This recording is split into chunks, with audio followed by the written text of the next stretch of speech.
A very big reason people are living here today is for the sole purpose of healing others in need. We don't walk at it alone. It's a magnificent blend of individualistic people with extraordinary abilities, all joining in to heal the world together. And since all of us have the ability to heal, there must be a way to tell the world all about it. Welcome to the Healers Podcast.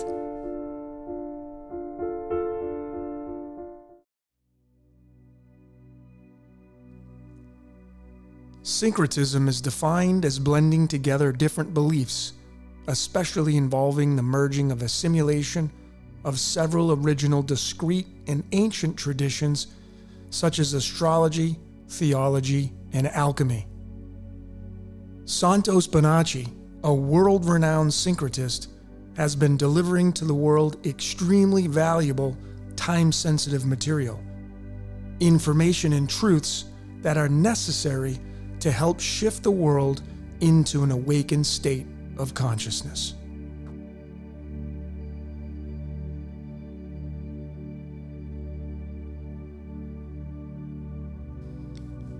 And hello everybody, welcome to the Healers Podcast. My name is Logan, my lovely host Gabrielle. Hello. And our very special guest, coming all the way from Australia, Mr. Santos.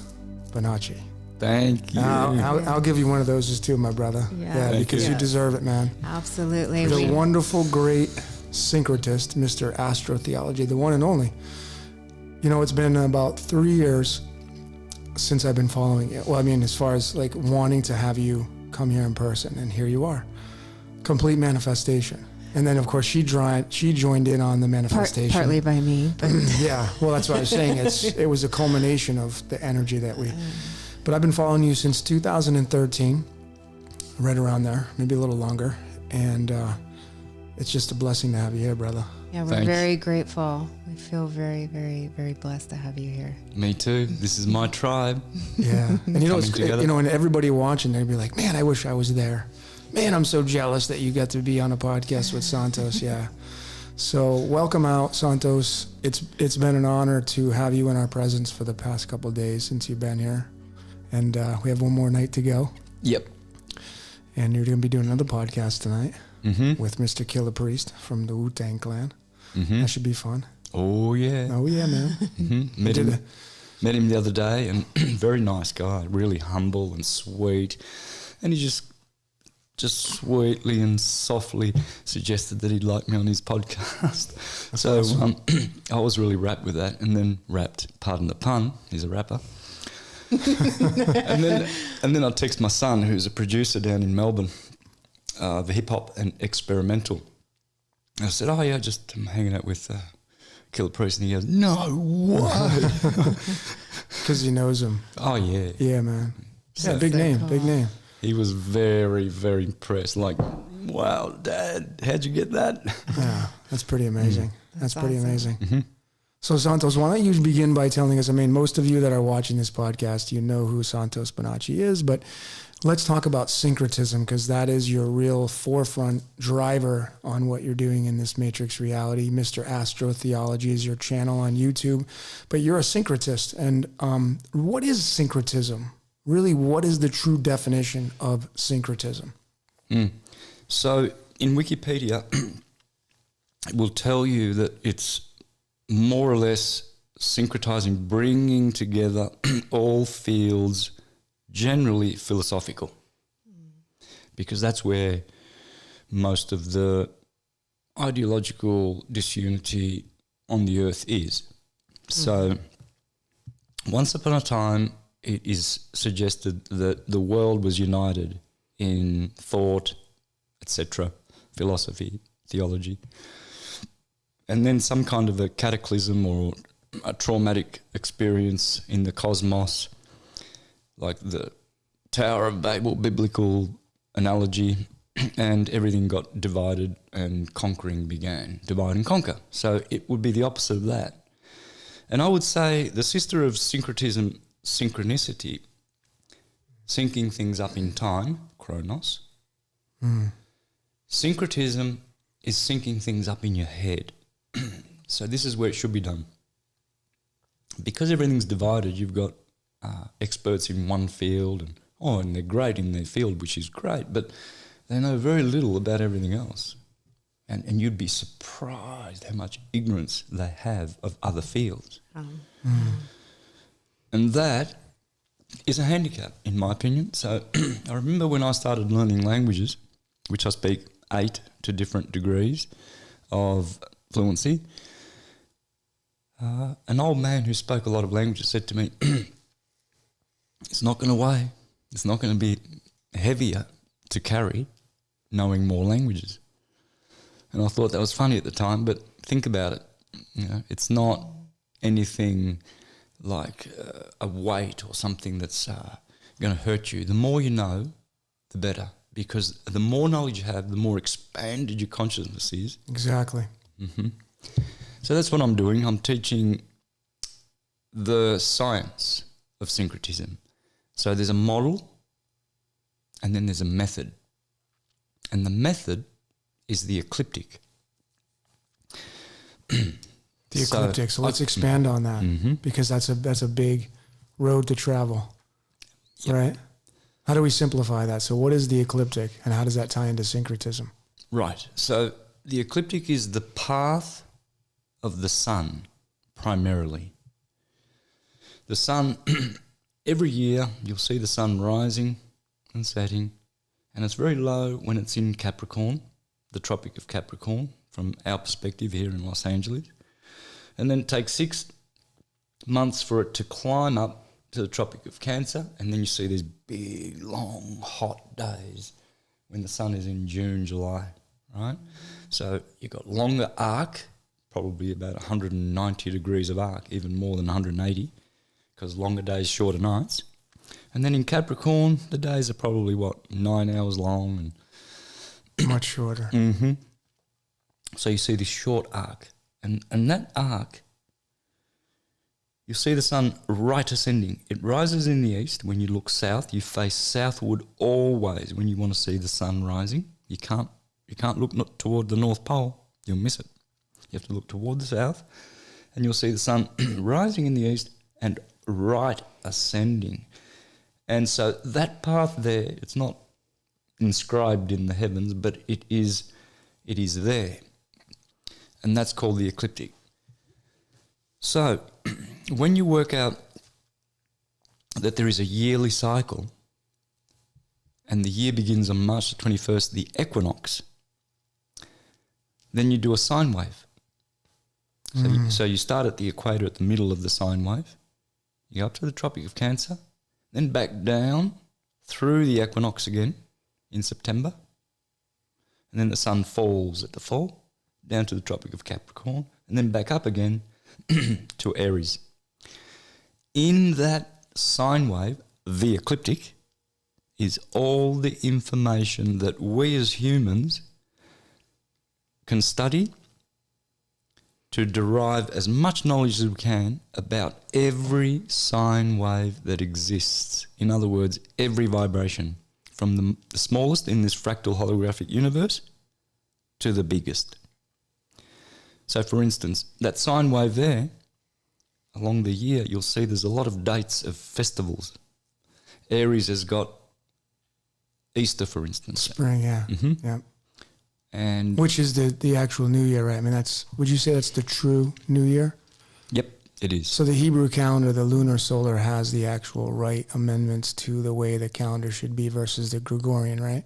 Yes. Would you agree with that? Mm-hmm. Okay. I would say so, yes, because they know that Nisan is the start of the year. Well, that's Aries. Aries. Mm-hmm. Which is, okay, so let's tell you this. This is what leads into the astrology of the body, right? So where's Aries and how does it follow suit down to the 12? Right. You say this a lot, but this has got to be redundant because people need to get this part, right?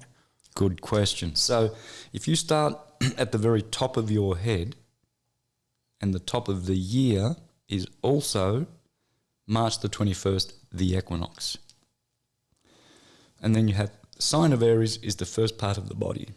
Excuse me. And then you proceed downwards all the way to your feet the two fish of Pisces. And that's called the temple of the soul of man, Solomon, or Adam Kadmon. Okay. So, proceeding downwards, you've got the cerebrum is the ram, the Lamb of God standing upon Mount Zion. Then below that, you've got the cerebellum, that's the bull, Taurus, the big-necked people. Yep. Twins, Gemini, clear to see, and the twin lungs. Cancer, the chest. Leo, the lion heart. Interesting, that word. Virgo, the pot-bellied. You see, that's why Buddha's got a belly, because Buddha is Virgo. Mercury, same word. Buddha, Mercury, Thoth, Enoch, Hermes. Oh, he's got his little belly. You rub that belly. Libra, the scales, yin and yang kidney. Scorpio is the generative system, the uterus, the testes. Yeah. Sagittarius, the hips. These people have got strong hips. They like walking. Sagittarius. That's Hiking. why I have big hips. You There it do? is. You have big hips? I don't know about that, but okay. I have them. Okay. I guess now we have to define what big hips actually look like in your mind, but all right. And you like hiking every day? You're She hiking does. around She's a here? hiking freak. Yeah. She's a Right. fanatic about hiking. It's the horse, hippos. Hippos, Hips. the hips. Capricorn, the knees. Okay. Knees. Aquarius, the shins. And the fisher of men, the 2 Pisces. feet, the 2 fish. Standing Pisces. on the earth. So that's it. So that's syncretism in a nutshell when you combine everything through the man from top to bottom, everything in between in the sine wave, right? Yes, and that's just one fractal. That's one of That's your course. body on the ecliptic. That's just one fractal. Okay, Gabs, I know you have a question. Yeah, for everybody listening, can you go into more why it's so important for people to understand these things and to follow astrology and how these things affect them? Great. So along every wave, thought wave, motion wave, water wave, sound, light waves, it's all kind of waves. They all have a beginning point and they all end. So what happens is you may see a wave as a positive, so spring and summer, and a negative half, autumn, winter. And that's pretty simplistic. 2 is duality. And you know what happens when you really lock yourself in a dualistic mind? You start seeing everything from dichotomized, sort of a polarized place, rather than bringing things in the middle and together. So the ancients taught that every wave is to be divided into 12 parts. That's how nature works. It's nature's law. No one invented astrology. Nothing at all whatsoever was invented. And as for those astrologers who say that the Greeks put Libra 2,000 odd years ago into the ecliptic, well, that's provably wrong, because the Dendera stone has Libra in it, and it's probably hundreds of thousands of years old, and there's Libra right in there, way before the Greeks even supposedly did this change. What I'm saying is that it's nature that makes everything, all the sciences we have. There's nothing new under the sun. So when you understand this, you'll see that positive and negative divided into 12 becomes much more interesting. So that means if you've got a 360-degree cycle or circle or wave divided by 12 30-degree segments, you will learn something very interesting. There are 12 conditions along every wave. The very, very first part, Aries, would be cardinal fire. Well, that's interesting because fire is plasma and everything begins with plasma. Just ask conventional science. So the first 30 degrees of every wave has got this explosive Aries energy to it, plasma, and it's generated at the beginning of every wave. It's a pulse. Plasma and pulse are the same word. Pala and pulse. Plasma, pulse. Then, after that has exhausted its signature key, signature frequency of energy, it hands over to the next 30 degrees of energy, which is a solid Taurus energy. It's a solid frequency. And it's fixed earth. I'll explain what mutable, cardinal, fixed and mutable refer to. They are modalities. There are 3 modalities and there are 4 elements: fire, air, water, earth. So first, on every wave is that plasma fire and then a solid frequency of earth to stabilize the wave. Then comes air, mutable air, Gemini. Gas, it's a gaseous frequency. It's akin to that state. So without going further on, well, I might just add the 4th one, Cancer, cardinal water. Well, that's another frequency again, that's liquid. So you can see what the wave is doing. It has plasma, it has solid, it has gaseous nature, and it has a liquid nature to it. Because no wave can just be one frequency. Right. Along its unfurlment. So it would be safe to say that these phases are personalities of the actual wave that's coming into our matrix. Absolutely. Would that be a good way to describe it? Yeah. Personalities. Like we have personalities. The waves are personalities. Yes. Yeah? Okay. Archetypal. Archetypal. Mm-hmm. Archetype. Everything's all about archetypes. Yes. Yep. You could even say stereotypes. So Aryans, usually people say things about, Aryans, they know pretty much some of the features and some of the characteristics of Aryans, whether they like them or not. But they've got a hunch, they've got an idea because they look at their family members and they know their traits and they attribute it to those signs. Why?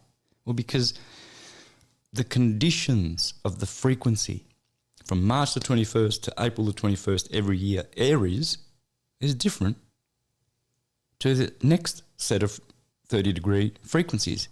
And it grants or imbues animals, plants, individuals with that frequency. So certain archetypal characteristics will come through. So you know that Aryans are confident, leaders, good business people, fiery, intuitive, inspirational. Thank you, Carl Jung. Stubborn. That's one of their features. Because it's the leader, man. The leader doesn't want to be told what to do. And they're cardinal. And they're cardinal, yeah. Let's do the modes. What does cardinal mean? Well, cardo in Latin is a door, a hinge. So the tropical points, the cross of the tropical points, Aries over here, Cancer at the top, Tropic of Cancer, Libra, and at the bottom, Capricorn. Those tropical points, they are the hinges. So following them will always be a cardinal sign. Here, at the equinox, is Aries. Bang, that's Aries. Here is Cancer. Here, that's Libra. And here, that's Capricorn for 30 degrees. And they are doors. Wow. Doorways. I didn't even look at it that way. Like the cardinals of Rome. Right. The cardinals of Rome, right. Well, and the Pope is the Pontifex Maximus, the gate to heaven, the bridge to heaven, and then the cardinals are the doorways to heaven, supposedly. Supposedly, yeah. Wow. Sorry, Pope. I know you're just playing I know you're just doing your job. It's all good, man. I don't hate you for that. I'm glad he's doing that job. Yeah, because we wouldn't have a job if he didn't have a job, right? So it's kind of interesting. Yeah. Okay. For sure. Awesome. So they are the doors to the seasons. So Aries opens up to spring, Cancer to summer, Libra to the fall, and Capricorn to winter. Then what follows them are the fixed signs. So you go over to that cross now, the dynamic, the static cross, which you see on all the churches, and sometimes you'll see this cross. Yeah. Like Hitler's swastika. Yeah. That's the cardinal cross. Yeah. It's dynamic. It's moving. See, that swastika is like standing still. Fixed. Static. Cardinal. Fixed. Now, the fixed signs. What does that mean? Well, that means the season is fixed. So Taurus over here is fixing. Rigid Rigid spring. Aries was where the blossom was. Now the blossom's gone. Now Taurus, you see fruit coming. So you see this firm, earthy energy. Fruit is starting to grow. The Taurus, the bull. Okay? Over here you've got Leo in the fixed sign of fire. Yeah. Well, that's interesting. The hottest part of the year, Leo, fixed fire. Makes a lot of sense. Does. Then over here you've got Scorpio at the fall. And then over here you've got Aquarius on this side, fixed air in winter. So that's the fixed part of the season. Mutable is akin to mutate. Changeable. Mutable. Adaptable. So you always see two fish, two twins, two-natured animal, a horse, a centaur with a human head.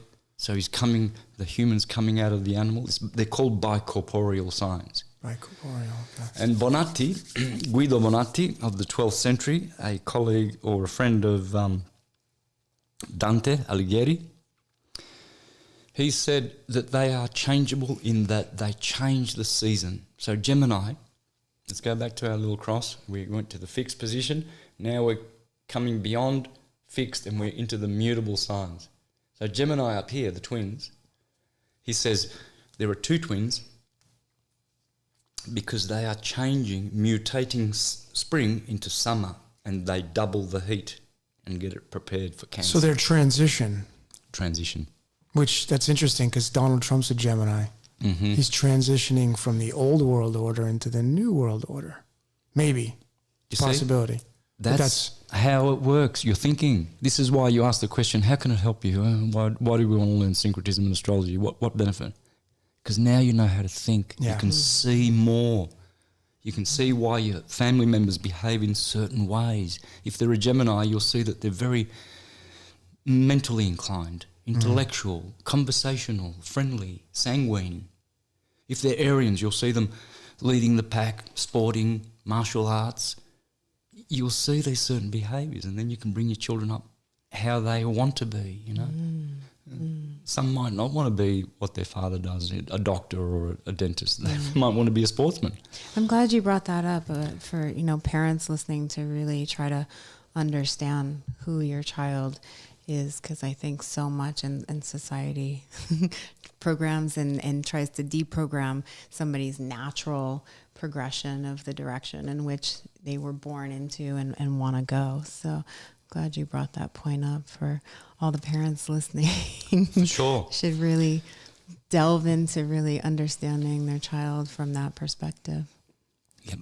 And there are other advantages. You can put all your Aryan children in a classroom together and all your Taurians. If you do things like that, you don't have to necessarily do it exactly like that, but you can tailor-make your teaching to them. If you were a good coach, in order to win always, I know they're not going to take this advice, but the secret to winning always is astrological. For instance, in ancient times, to win a war, they had to strategize astrologically. You always put your Scorpios up front because they're fearless. Mars, water, intense water. You see their piercing eyes like an eagle, They look and they're ready to fight and they don't back down. You put them in front. Your Geminis, you give them like the javelins and to use their hands, right? Or even the sword, and they'd be behind the Aryans and the Scorpios. Aryans would be second because Aryans are also martial and they don't back down either, but they're not as fierce as Scorpio. Sagittarians, what job would you give a Sagittarian? They'd have a bow and crossbow. A bow and arrow. Archer. Yeah, the archers. Yeah, shooting the flamed arrow. Yeah, like Arjuna. Yeah. Sagittarius. Yeah. You give them the bow and arrow. You don't give that to, say, your Taurians. What would you do with the Taurians? What would you give them? Good question, man.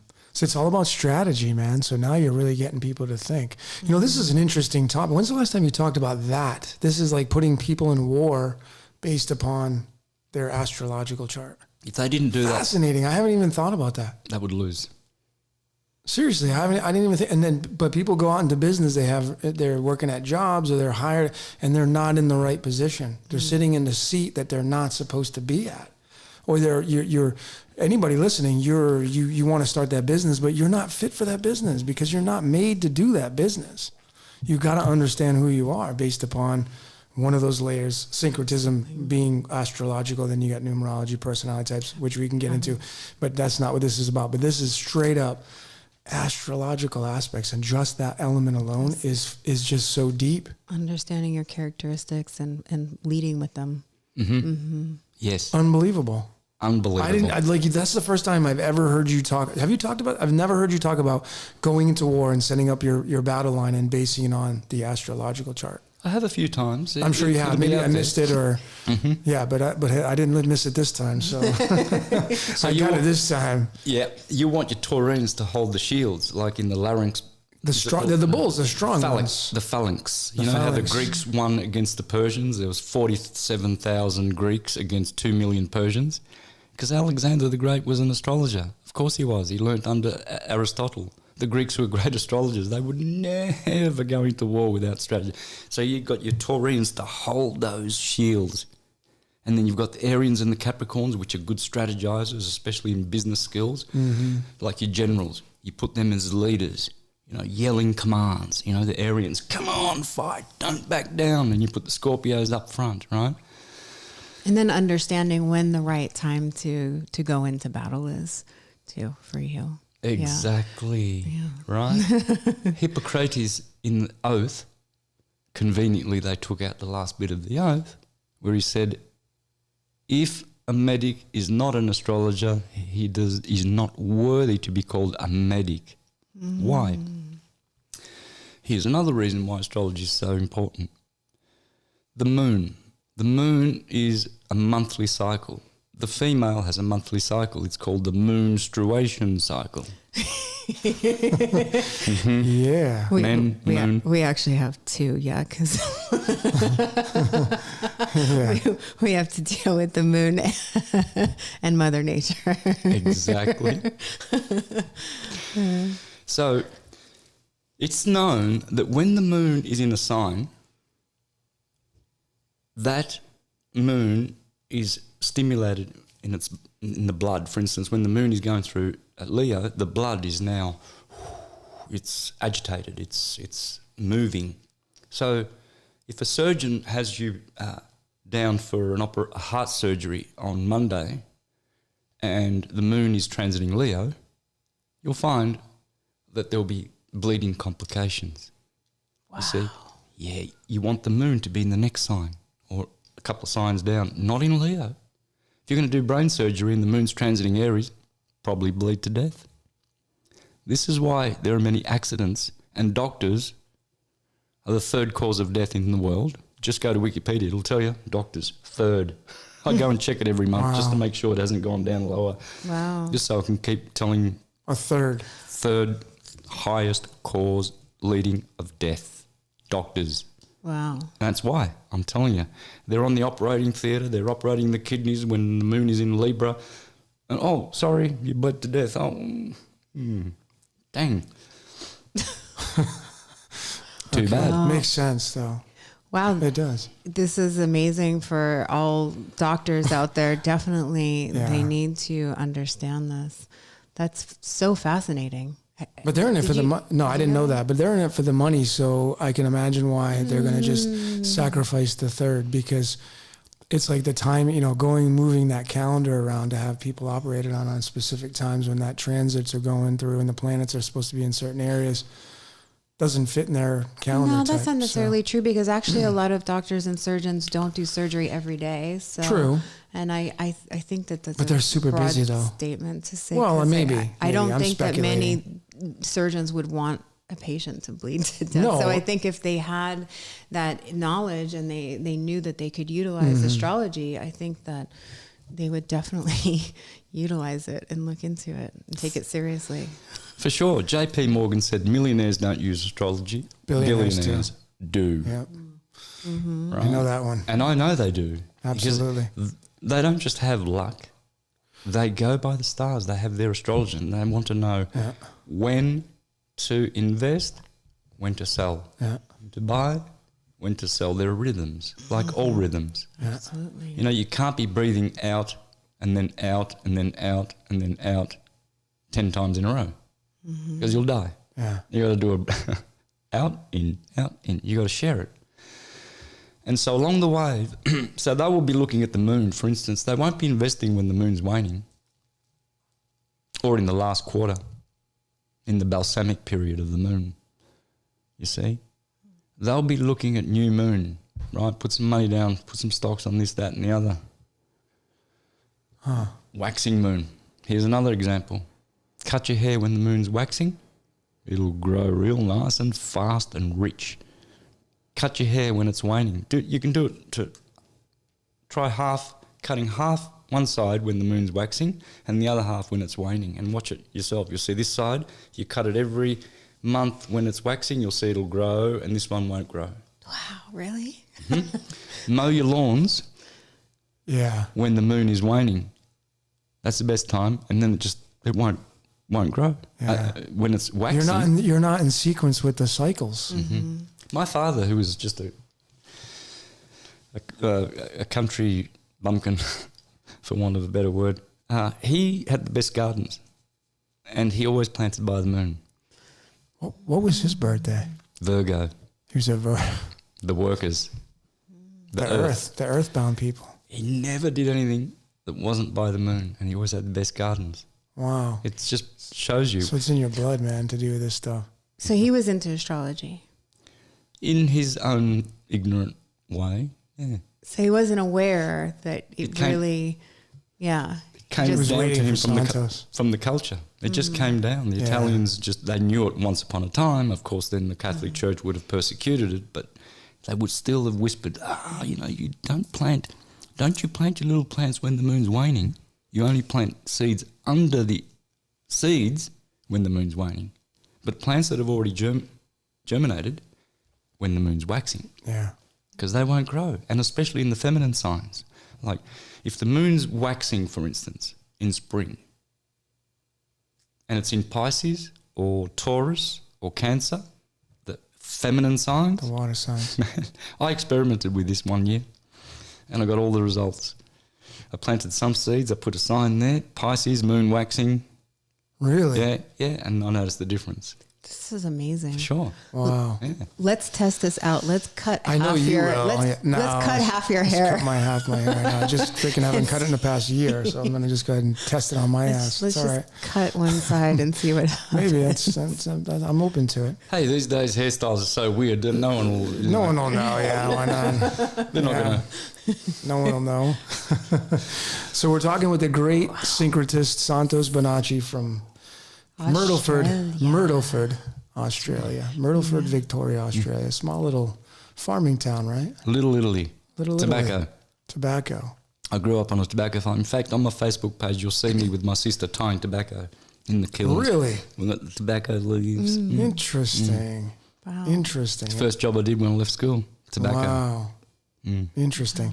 Santos, why do you think that the churches have demonized astrology and the mystical art platforms?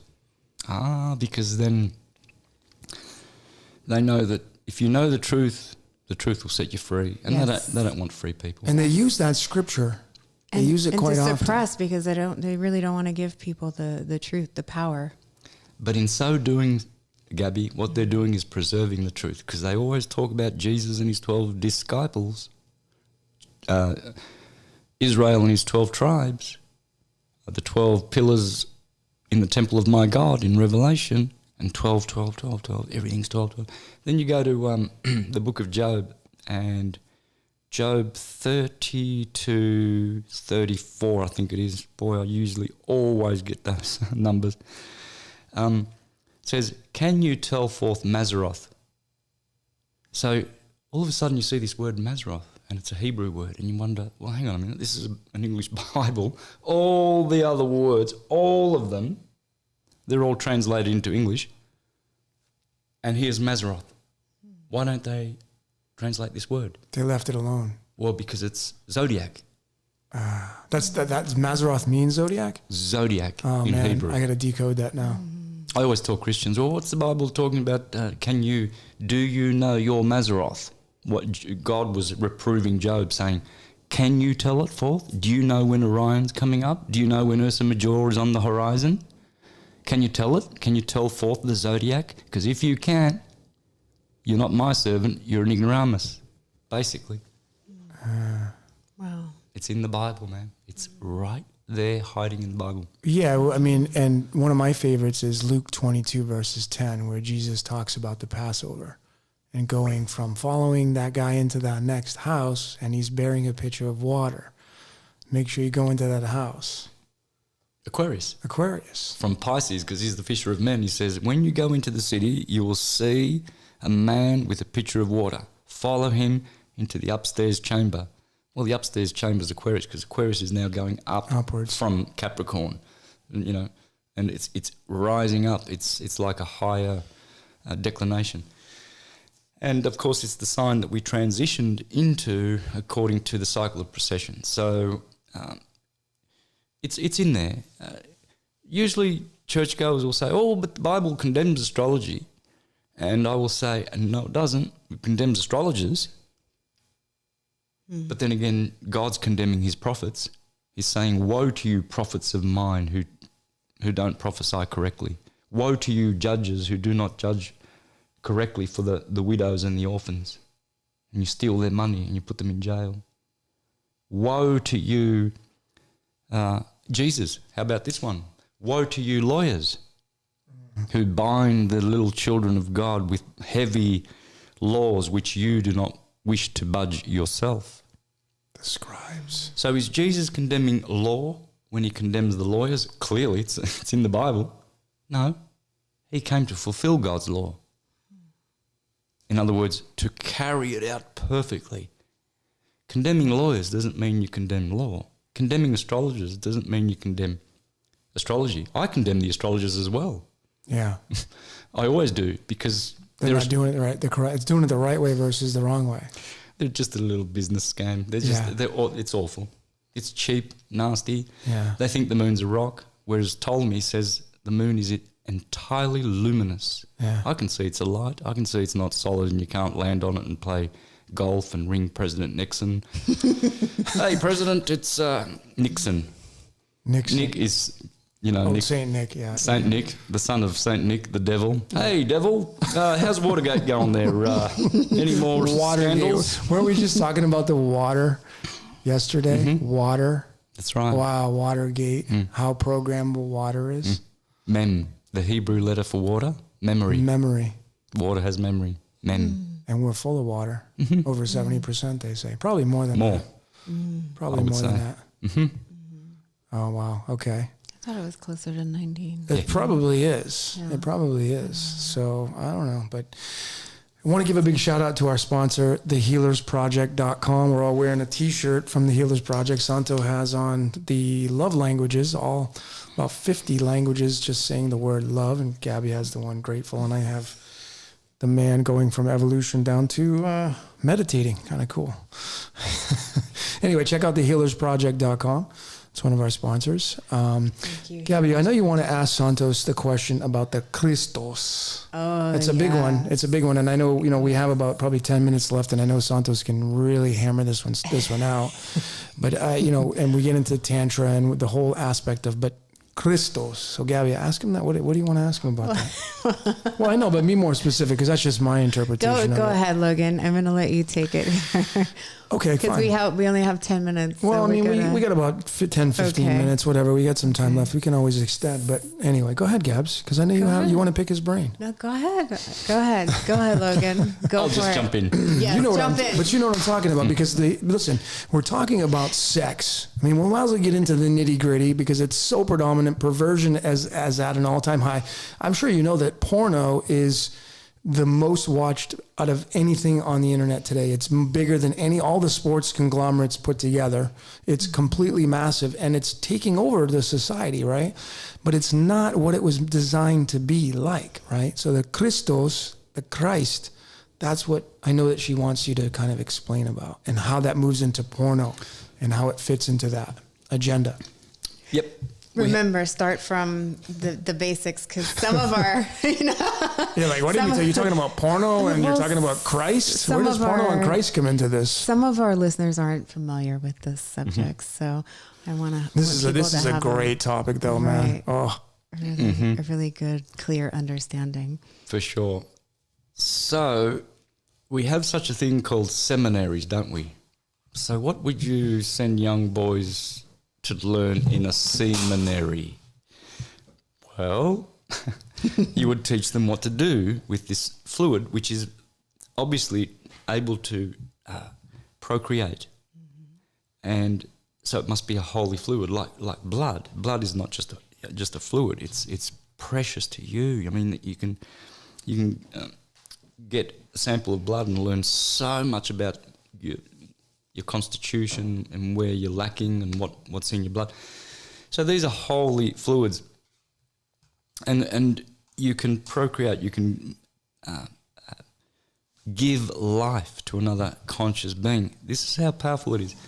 So what they did, Samuel Onweor, one of the readers I read on this subject, he said, once upon a time, something happened in the seminaries where they were occupied and inverted, and rather than teaching what to do with it, they taught them the left-hand path, which is anything goes, don't worry, you can just practice black tantra, grey's in the middle, white tantra's on the right-hand path. Right is right, left is sinister in Latin, which is sin. Left. The left-hand path. What they taught them was it's okay, just ejaculate at will, and that's how you have your orgasm. But prior to that, in tantric sex, they said no. You implode your orgasms, and you save your energy. You use those fluids, those nutrients in the semen, for the materials to build a 13th cranial nerve. It takes 12 years between two loving partners, loyal and faithful. White tantra, no grey, no black. After 13 years, their nervous system is strengthened, and it's the tree of life, actually, the nervous system in your body. It's the Christ in you. The blood is the Jesus in you.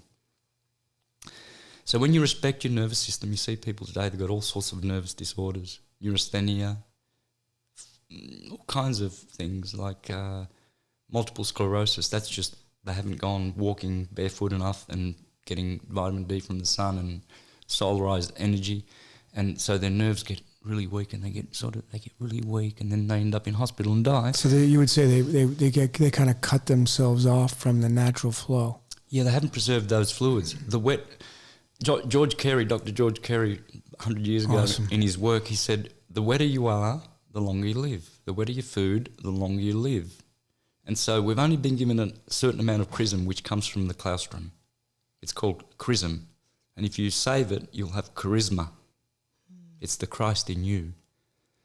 So, like they say, you only have a certain amount of breaths. So slow down, meditate, do yoga.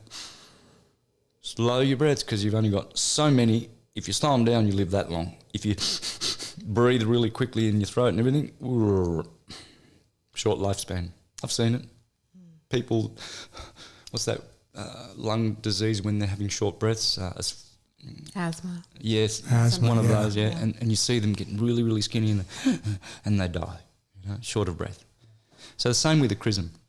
The more you squander it, that's the sacred oil that burns the lamp in you. Hence Jesus talked about 5 foolish virgins and 5 wise virgins waiting for the groomsman to come, at which hour they do not know. He's going to come out of his nuptial suite and he's going to look down and say, oh, look, those beautiful 5 wise virgins with oil in their receptacles. Come to, the feast of the groom. But the foolish virgins, they ended up, their candles went out. They wasted their oil. And they didn't have spare. I never thought of it that way. That's your oil, the Christos in you. The more you preserve it and recycle it, as the Buddhists taught, and all of the seminary schools, they taught what to do with it. There's potassium in there, there's magnesium. These are nutrients. Even your urine. Even your urine, people are wasting that. You can drink that. But yeah, I've tried it one time. Oof, it was a doozy, but I tried it. At least I can say. Parasites and rubbish go at the back end, not out of the urinary tract. That's all filtered by the kidneys. The kidneys. Yeah, urine therapy is very, very healing. Yeah. But have you done that much? yes. Yeah, I have. And received. I've read about it. I haven't tried it. Yeah. God, it took me 2 hours. Like I've sat there and stared at it. I'm like, really? I don't know if I want to do this. And then it took me 2 hours, and then I finally took a sip, and I was like, that tastes like popcorn, actually. Yeah, almonds. Almonds, yeah. It's got a very distinct, but it's very interesting drinking your own urine. But anyway. So you're saying it takes 13 years, you said? 13 12. 12 to fully feel the effects. So sustaining for 12 years. Yes. To fully feel the effects and to restore nerves. And to build a 13th cranial nerve, because you've got 12. Right. And that nerve's called the Christ nerve, and it gives you access to the Akashic records, and it gives you peace. What happens is you raise the chrism, right? So you recycle it, you have your orgasms. What happens is during sex, and men can have, prolonged orgasms, better than the ones that the women have. You know, they can just sit there and have ladies. Yeah, you can, because what you do is the coiled kundalini at the bottom, at the sacral, you keep it down with your breath. So rather than it going straight up your head and you have an ejaculation orgasm, 3 minutes later, 3 minutes you begin sex, and then 3 minutes later you finish, then because you've lost all your energy. You save your energy, and then the next time you have sex, you start from where you left off, at the top, not at the bottom, because you have to restart again. You've got to start from the bottom, and then you've got to thrust like a monkey in to get back to that ejaculation, and then you just get depleted, bang, down again. In 2012, when I started doing it, I made the decision, because I was doing great tantra from 2007 to 12, and I thought every time I did ejaculate, I was just depleted, angry, stressed, neurotic, psychotic, irascible, depressed, tired. And when I didn't, I had a better day the next day. I didn't have guilt and shame. Somehow there's a guilt and shame attached to it. And so then when I did it in 2012 without just pure white tantra, I realised then how it works. What happens is it's like a pump. You're pumping it up, and George Carey says as it goes through the chakras, it bursts the chakra, and the frequency of that chrism increases.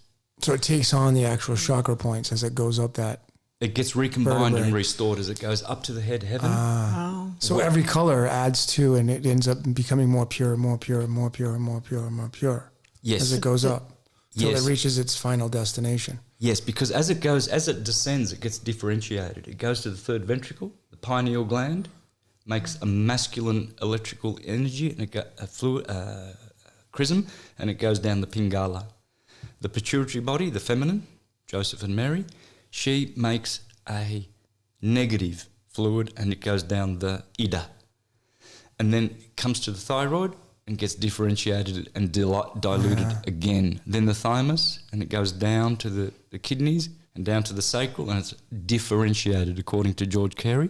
So that's why you have to raise it up so it gets purer and purer, purer, purer, and it comes back different to when it left. It's a different substance.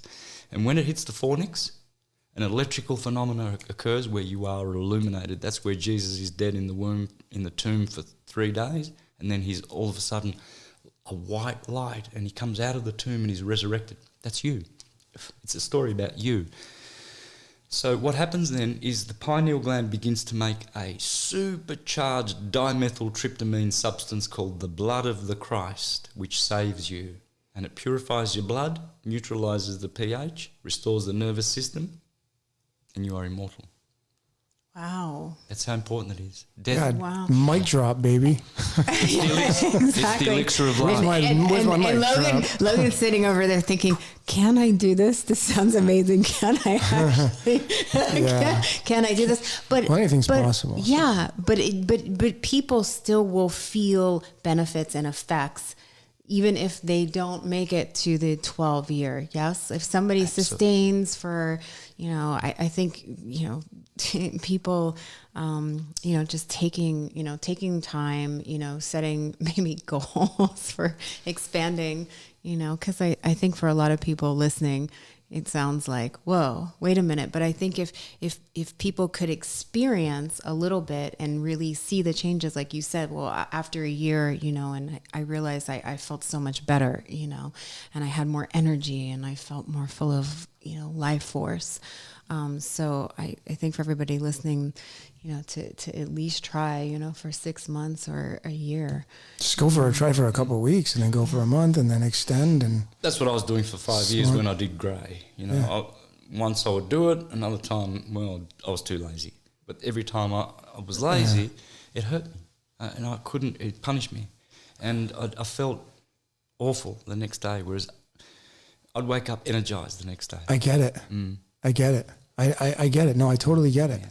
So you mentioned the 12, you get up to the top. Now it's interesting that you mentioned that and you get to 12 and then you actually get to 13. I don't know if you know this or not, but like the turtle has 13 squares on its shell and it's supposed to be Mother Earth. And the animal tarot, it's the 10th, which 10 is the 10th Fibonacci is the yod and whatever. But I'm sure there's significance to the reason why a turtle has 13 squares on its shell, the lunar phases, and then you think that plays a role into what you're talking about? Absolutely, for sure. No mistake about it. 100%. Yeah. 13. The Christ and his 12 disciples. It's everywhere you go. And there were 13 people sitting at the table of the Last Supper, even though Judas was the deceiver. There still was 13 people in that painting. Mm-hmm. That's right. No 13 floors in hotels, folks. Next time you go and press that button, check it out. I doubt you'll see one on a main hotel chain. No 13th floor. I have a question. Is there any difference between women and men? No. Good question. They both have souls that must come to the light and to ascend and be restored. What you're doing basically is you're restoring yourself to before you came here. Before you came here, you were unconditioned, unlimited, and undifferentiated and unqualified, but generally, I like to just use those two. You are unlimited. How would you like to be unlimited? To have all your power and whatever you want to manifest good in this world, it would come instantly. How would you like that? Yeah. I know you have beautiful aspirations, Gabby. You've shared them with me, and you too. We all have here. But, when it's slow and there's obstacles and you think, oh, I thought I was more powerful than that. Why is this obstacle? And why is this happening? Why am I getting sick? And we have to restore that. I don't like being limited. I don't like being dependent on food and going to the bathroom. Sometimes you need a bathroom, it's not there. That's limiting. It's a condition. Totally. And the chakra system is a condition. You hear a lot of people saying the wrong thing, that the chakra system is made by the Anunnaki and it was an implant and to keep us enslaved. Yes and no. You've got to have the whole truth. It is a condition, but they are conditions. Manly P. Hall said it. He said, as you come down through the planets into incarnation, Saturn is the tomb, the moon at the bottom is the womb, because Saturn's the grim reaper, he takes you to your tomb. He says you get vestments, spiritual vestments, and then when you hit the earth, you get a physical body. The earth gives you a physical body, but the 7 chakras are given to you by the planets. Top one is Kronos, crown chakra. The moon at the red, where menstruation happens, is the bottom chakra. It's a no-brainer. Red, blood. And the crown, your corona, like Jesus has a corona, that's Kronos, the crown chakra. So what you're trying to do is you're getting back to God, which is sitting, as the Brahmins say, right on the top of your head. When you meditate, as though God was sitting on your head, you will go to God. You have to ascend to that unlimited, because here this is unlimited. Your body's limited. It's conditioned by the chakras. So you have to think in a conditioned way. You have to have conditioned emotions. Everything is limited in this world, and it gets frustrating. I want to be unlimited. Yeah. Well, I think that's where we're headed, especially in this age of I am. The Aquarian revolution, it's a matter of understanding yourself and then being unlimited at that point, because once you understand who you are, you have more tools to play with. It's like, showing up as a carpenter and, oh, I forgot my hammer and I'm going to use a screwdriver to drive that nail home. It doesn't work that way. You need all the tools in the toolbox. And I think that's where we're in this age of Aquarius. So definitely. I have to ask you, because I have you all the way from Australia. Speaking of ascension, and you're a vegan for how many years? Nearly 12 years now. Nearly 12 years. Do you want to just touch on that as well, and how that plays into everything? Because I think you would have such a great explanation and answer for that. Oh yeah. yeah, why vegan, why it's here, why you decided to go that route, you know, what role that plays in your life, how your life's changed with that. That's a big thing right now. Yeah, my intuition told me that, but also my studies. Pythagoras, vegetarian. Plato, the Neoplatonists, like Porphyry, vegetarians. Why? Well, they said because it's the diet of ascension. Just as you have to modify your sexual habits, so does your eating habits. All the scriptures say gluttons do not inherit God's kingdom, and God's kingdom is within you. What it means is you will not inherit that peace, that unlimited bliss that you're looking for. Your heart desires Sat Chit Ananda, existence, consciousness, and bliss. That's all your heart is looking for. How to get it? The diet, the right diet. When you die, whatever you are doing, if you're a materialist, you're greedy, you hurt people, animals, you exploit them and eat them, etc., you will assuredly incarnate in a place where all those practices are happening. Tolstoy said, as long as there are abattoirs, there will be wars. So it's an individual responsibility to begin that process and stop exploiting animals, because really, even though the scriptures have been misinterpreted and says that you can eat these animals and you can't eat those, and here we eat cows, but we don't eat dogs. But in China, I guess, and Vietnam, I've seen it, they eat dogs. Mm-hmm. Why is that acceptable? Why do we have cows in our fridge and we spend thousands on our dogs? Thousands here and thousands there. Who gets to judge? You? You get to say, oh, no, that's fine. I don't want to see the suffering in the abattoirs and all the murder and the blood and the torture of these animals. I don't care about that. They taste great. Yeah, they'll chain up their dogs in the backyard, though. Exploitation. If you exploit, you'll be exploited. Yep. If you eat, you will be eaten. Thank you, Bhagavad Gita. I say that to people, like, let me drop you in the lion's den at the zoo and see how fast you run. You're just going to sit there and let the lion eat you? Or are you going to run? You're going to run, man. If you're in the ocean and you see a shark, you see people just bolting out of the ocean. It's our inclination to do that, right? So it's like, where do we have the right to say, well, I'm going to go ahead and shoot that cow because I can do that?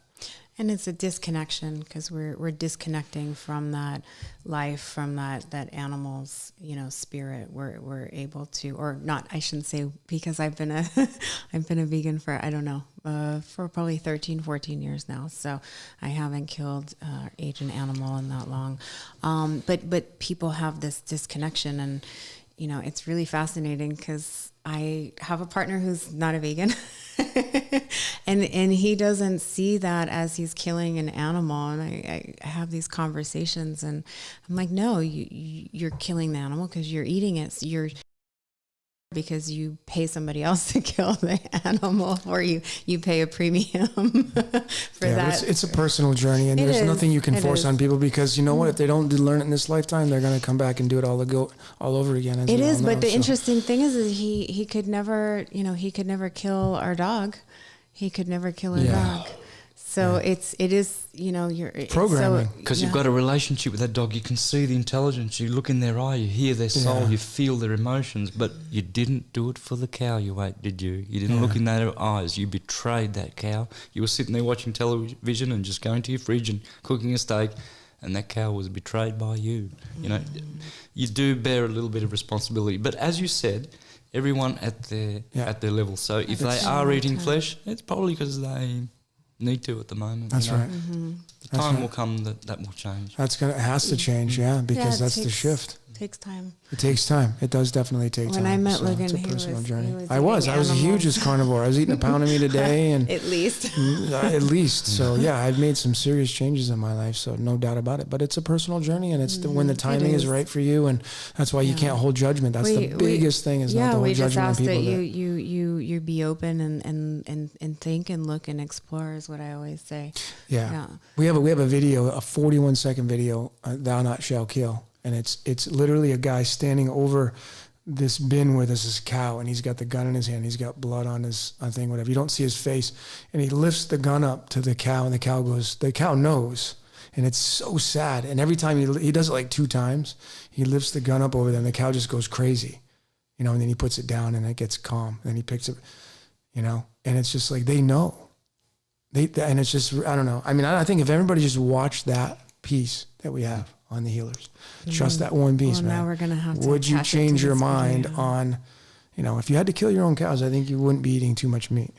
Well, that's the thing. I know I couldn't kill an animal like that. No way. If you most people can. If you put the animal in front of them, if you went to a restaurant and you said, "I'll have chicken," and they brought out the chicken, and they say, "Okay, well, you kill the chicken," the restaurant would be out of business.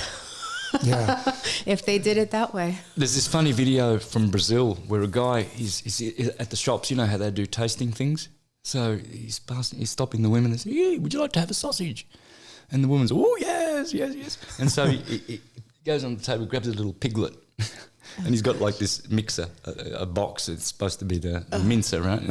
And he goes, "Wow, this is fresh." And he's got the little pig. The pig's a cute little pig, and the woman's like, "No!" And she's hitting the man. She's going, "No, no!" And he's going, "But hang on, but you wanted the sausage." "Yes, but you're not going to kill that pig." "Well, how do you get sausage?" Yeah, how do you get sausage? Hello? Yeah. Where do you think it comes from? The people were disgusted. Every single person was horrified. Even the hardcore flesh eaters, they were like, "Don't you dare kill a little pig." Yeah. Imagine how many little cows screaming for their mothers. I grew up on a farm. I heard the cows at night. It was awful. You couldn't sleep. Because they take the veal, the little calves away. The little babies. And they sit there having this tender veal. Oh, it's delicious. Red wine, lovely. Yeah. The aftermath. They don't see the beginning of it all. Yeah. So does that affect the crystals too? Yes. It does? Yes. Okay. Cow blood, animal blood and human blood do not mix. Whatever you're doing when you die, if you're still eating flesh, you will not ascend. You cannot ascend. Yeah, I think, I've always said that the mark of the beast, animals are beasts. Mm-hmm. If you consume animals, you get the mark. Yes. Perhaps it's a possibility. That's one way of saying it. One way of saying it. That's how I look at it. I just think it's the natural process of this Aquarian age is to go towards the plants. Yeah. Yeah. Which is why veganism is so big these days. Yeah. Yeah. It's not a cult, folks. It's not a cult. Neither is the flat earth. It's not a cult. No, there's truths in there, man. You just got to find them. Mm-hmm. You just got to find them and ask for them. One more thing I just want to bring up for anybody listening. We didn't really go into astrology and how you do amazing, well, both of you guys do both amazing astrology readings. I'm surrounded by astrologists. It's amazing. And I want to just touch really quickly for anybody listening. You were talking a little bit about your partner now and how your charts line up and how you lay the charts on top of each other. And for anybody listening who I think is maybe struggling in the relationship department, I think it's something that I just wanted to bring up and have you touch on for a second and how that can help them. For sure. Yeah. It's called synastry. You've heard of synergy and symmetry. Synastry. Astry is the stars. And so what you do is you get the chart of one individual and you compare it with the other one, you overlap them, you see. So what you're doing is you're charting the electromagnetic constitution of each individual and superimposing them over the others. And you'll see that some people who are really good together, they've got all these things that are lining up. They just... And you can see it's good synastry. Others you see there's not much lining up, and the way that the planets come together, it's like it's forced, and you can see that in the relationship. So, you know, if that's the case, you can improve it. There's certain ways to improve it. I won't go into that now, but or you leave them and get someone someone that has better synastry. But it's easy to tell, and you can see it anyway. You can see the synastry between people. You know, some people they say, you know, I clicked with them. You know, we just clicked. Yeah. Right. Well, that's astrological. No doubt about it. It's all astrological. There's not a silly reason like, oh, we share the same hobbies and we clicked. It's astrological. Right. And when you don't click, it's astrological as well. And then and I would assume that when you are more awake and you're more conscious and you raise the chrism and your vibration goes up, then you naturally will attract the right kinds of people in your life that are in that same harmonious environment and vibration. So you don't have to work at the law of attraction as much. Like, you know, I mean, I've been a fan of it for a long time. You know, we've studied the law of attraction together.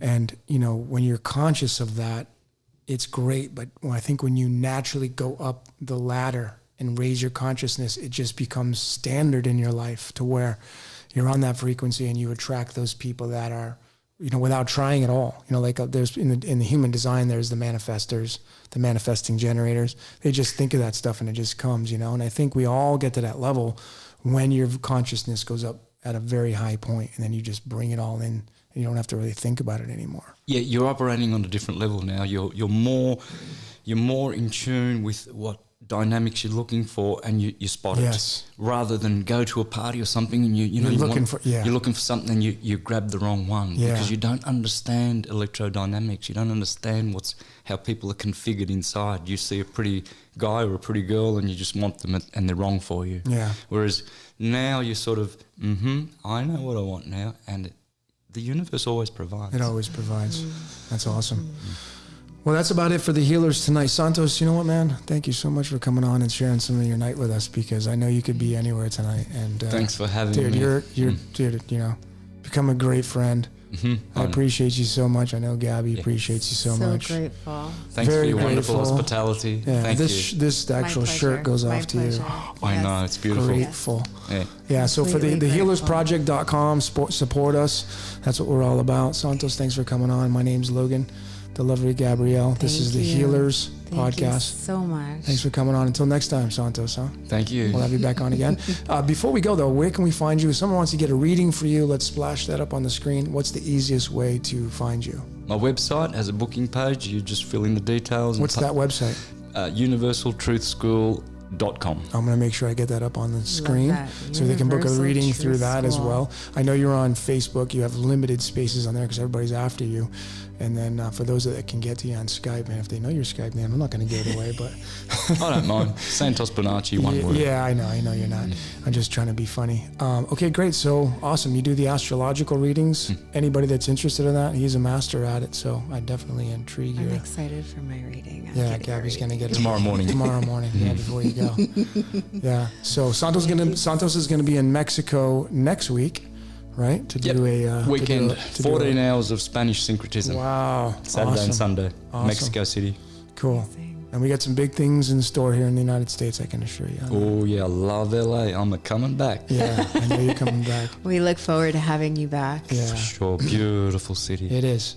Of angels. It is. So for those of you that don't think that good people are here, I don't know what your level you're vibrating at. But we're over here. We're right here. Yeah, man. There's some good people at this table, and everybody that you've been hanging out with, man. Wow. Some amazing people at that event in Burbank, man. If you made it out to the Burbank event, thank you for coming out. And, man, what some great people.